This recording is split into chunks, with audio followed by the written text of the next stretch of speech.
Hi friends, welcome to my channel. మేము ఈరోజు బియ్యం పిండితో కారపూస చేసుకుంటున్నామండి. ఇది ఎలా చేసుకున్నాడో చూద్దాము. ఇక బియ్యం పిండిని 1 కేజీ బియ్యం పిండి తీసుకున్నాం. దీనికి ఒక 100 గ్రాముల నువ్వులు తీసుకున్నామండి. అలాగే జీలకర్ర వేసుకున్నాం. దానికి సరిపోని ఉప్పు, అలాగే కారం కూడా వేసుకున్నాం. ఇవి వేసుకొని ఇలా కలుపుకోవాలి.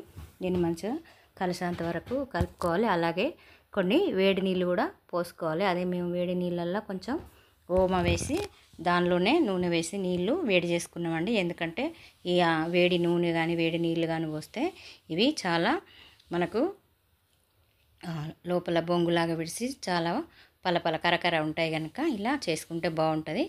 మీరు కూడా ఒకసారి చేసుకొని చూడండి. ఇలా వేడి నీళ్ళు ఓమ దీనిలో ఆయిల్ అన్నీ వేసి మసాలా పెట్టిన నీళ్ళు ఈ నీళ్ళ పోసుకొని ఒకవేళ మనము కొలతకైతే గ్లాస్ పిండికి గ్లాసున్నర నీళ్ళు పోసుకుంటే సరిపోతుంది.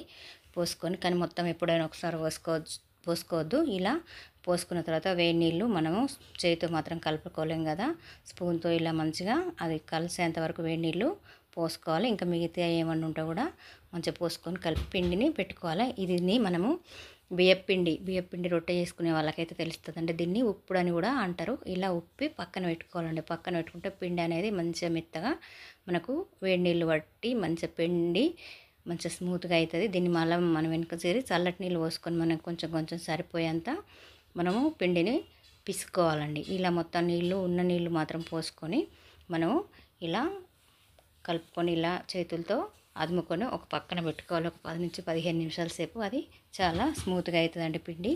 దాంట్లో మనము తర్వాత కొంచెం నీళ్ళు యాడ్ చేసుకుంటూ మనకు కావాల్సినంత పిసుకోవాలి. పిసుకొని ఇలా ఒక మూకుడు పెట్టుకొని నూనె వేడయ్యాక ఈ పావులో పిండి పెట్టి ఇలా ఒత్తుకోవడమేనండి. మనకు ఇలా ఒత్తుకుంటే కారపూస అనేది మంచిగా మూకుడులో డైరెక్ట్ కూడా మనము ఒత్తుకోవచ్చు. ఇలా దీనిలో ప్లేట్లలో కాకుండా మామూలుగా ఒకేసారి ఒక పావు మొత్తం దానిలో పిండి వేసుకుంటే అది చిన్న ముక్కలు ఉంటుందండి. నట్టు బిల్లలుగా ఉండదు. ఇలా అయితే పిల్లలకు తినడానికి ఈజీగా ఉంటుంది కదా. ఇలా మనం పిండి పిసుకొని పెట్టుకొని అలా ఒత్తుకుంటే సరిపోతుంది. ఇది చాలా బాగా రుచిగా ఉంటుందండి. దీనిలో మనం మినపప్పును కూడా కిలోకి పావు కిలో వేసుకొని కూడా చేసుకోవచ్చు. కానీ ఇది మేము మామూలుగా బియ్యం పిండితోనే వేడి నీళ్ళు పోసి చేసినాం. చాలా బాగుంటుంది. మీరు ఒకసారి చేసుకొని చూసి ఇది ఎలా వచ్చిందో మీకు ఎలా వచ్చిందో కామెంట్ బాక్స్లో కామెంట్ చేయండి.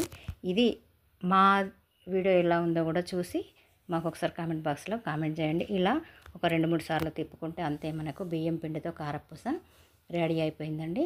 ఇలా మనం ఎంత పిండి చేసుకున్నామో అంత పిండిని మనం చేసుకొని పక్కన పెట్టుకోవచ్చు. మనకు పొయ్యి మీద కాకుండా కట్టెల పొయ్యి మీద అయితే ఇంకా సూపర్ ఉంటుంది. మన కట్టెల పొయ్యి మీద చేసుకుంటే ఇంకా బాగుంటుంది. ఇది ఇలా స్టవ్ మీద కొంచెమే కనుక స్టవ్ మీద చేసుకుంటున్నాం. ఇది ఇలా మనం పావులోకి సరిపోయేంత పెట్టుకొని చేసుకుంటే సరిపోతుందండి. అంతే కరకరలాడే కారపూస మనకు రెడీ అయిందండి. అది ఎలా ఉందో చూడండి. చాలా బాగుంది చూడడానికి కూడా. కామెంట్ చేయడం మాత్రం మర్చిపోకండి. షేర్ చేయండి, లైక్ చేయండి. సబ్స్క్రైబ్ చేసుకున్న వాళ్ళు ఉంటే ప్లీజ్ సబ్స్క్రైబ్.